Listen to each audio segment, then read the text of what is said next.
கர்த்தர் ஒரு மனுஷனுக்குள்ளே அற்புதத்தை செய்யணும்னா எதிர்கேள்வி கேட்காம, அது பேர் தான் விசுவாசம்.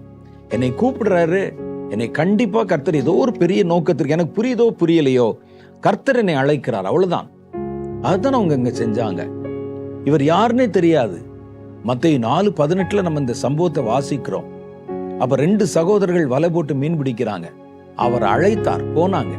இந்த டிரான்ஸ்பார்மேஷன் எப்படி நடக்குது பாருங்களேன். அவருடைய வார்த்தைக்கு கீழ்ப்படியும் போது, அவரை விசுவாசிக்கும் போது, இதான் விசுவாசம். உடனே தன் வலைகளை விட்டு அவருக்கு பின் சென்றார்கள். அந்த விசுவாசம் தான் அவர்களை உயர்த்திற்று. நான் சொன்னேனே, பரிசுத்த ஆவியானவர் உங்களுக்குள் அற்புதங்களை செய்யும் போது அதை பெற்றுக்கொள்ள உங்களுக்கு விசுவாசம் தேவைப்படுகிறது. அந்த அற்புதத்தை நீங்கள் எதனால் பெற்றீர்கள்? விசுவாசத்தினால்தானே என்று சொல்ல வருகிறார்.